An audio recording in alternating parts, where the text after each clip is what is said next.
हरे भरे पहाड़ियों के बीच बसा हुआ था एक छोटा सा शहर, सागरपुर। यहाँ हर कोई एक दूसरे को जानता था। पुरानी पुरानी इमारतों वाले पतले पतले रास्ते जैसे सांप पूरे शहर में फैले हुए थे। चटकीले रंगों से रंगी इन इमारतों की बालकनियों से फूल झांकते रहते थे। हवा में मसालों की खुशबू और हंसी की आवाज तैरती रहती थी। सागरपुर में जिंदगी धीमी गति से चलती थी। यहाँ लोग छोटी छोटी खुशियों में ही खुश रहते थे। मेहनत तो करते थे, लेकिन साथ ही ये भी जानते थे कि जिंदगी का मजा कैसे लिया जाता है। ताजा फल सब्जियों से लेकर रंग बिरंगे कपड़ों तक हर चीज से सजा हुआ बाजार रौनक से भरा रहता था। हवा में तैरती मसालों की खुशबू मानो सबके लिए किसी तोहफे की तरह थी। पीढ़ी दर पीढ़ी चली आ रही छोटी छोटी दुकानें रास्तों के किनारे सजी रहती थीं। सागरपुर की जिंदगी की ये धुन अपने आप में एक सुकून देती थी। ये ऐसा शहर था जहां मानो वक्त भी रुक सा गया था।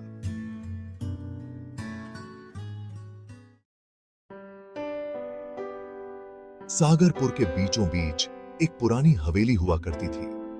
नक्काशीदार दीवारों और एक बड़े से आंगन वाली ये हवेली देखने में बहुत ही शानदार थी। वक्त के साथ साथ भले ही इसकी चमक फीकी पड़ गई हो, लेकिन इसकी रौनक आज भी बरकरार थी। इस आंगन के बीचों बीच एक विशाल बरगद का पेड़ खड़ा था। ऐसा लगता था मानो इसकी मोटी तना और फैली हुई शाखाएं पूरी हवेली को अपनी आगोश में समेटे हुए हैं। ये बरगद का पेड़ सागरपुर की जान था। यहीं पर लोग इकट्ठा होकर किस्से कहानियां सुना करते, हंसी मजाक करते और गपशप करते। कई पीढ़ियों से ये बरगद का पेड़ सागरपुर के लोगों की खुशी और गम का गवाह रहा था। ये उनका रक्षक, उनकी ताकत और उनके हौसले की निशानी था। हर सुबह जैसे ही सूरज पहाड़ियों के पीछे से झांकता, वैसे ही इस बरगद के पेड़ में मानो जान आ जाती। बच्चे इसकी छांव में खेलते और उनकी किलकारियां पूरे आंगन में गूंजती रहती। औरतें इकट्ठा होकर बातें करती, गपशप करती और खबरें बांटती, और उनकी मीठी आवाजें एक मधुर धुन की तरह गूंजती रहती। शहर के बुजुर्ग अपनी अपनी चारपाई पर बैठकर चाय की चुस्कियां लेते हुए पुराने दिनों को याद करते। इसी जैसे दिन चढ़ता, ये बरगद का पेड़ लोगों को चिलचिलाती धूप से राहत देता। दुकानदार अपनी दुकानों से थोड़ी देर के लिए यहां आराम करने आते। खेतों से काम करके लौटते हुए किसान इसकी छांव में बैठकर अपने दिन भर के किस्से बांटते। शाम ढलते ही बरगद का पेड़ एक बार फिर से रौनक से भर जाता। परिवार के लोग इसकी छांव में इकट्ठा होकर खाना खाते और किस्से कहानियां बांटते। चारों तरफ संगीत और हंसी की आवाज गूंजती रहती। सागरपुर में जिंदगी सादी थी, लेकिन अपने आप में अनोखी भी। लोग यहां एक दूसरे के साथ और कुदरत के साथ मिलजुल कर रहते थे।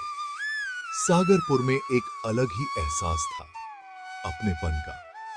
पड़ोसी एक दूसरे की मदद करते थे और सबका ख्याल रखते थे। त्योहारों का समय सागरपुर में बहुत ही धूमधाम से मनाया जाता था। सड़कों को लाइटों और फूलों से सजाया जाता था।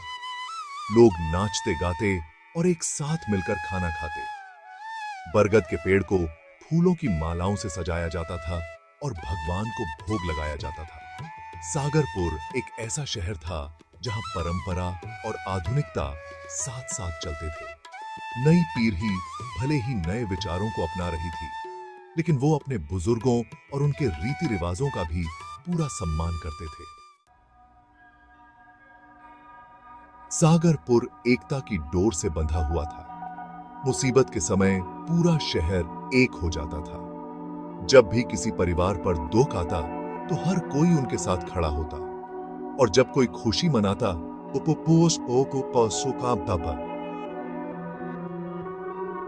तो पूरा शहर उसके साथ खुशियां मनाता।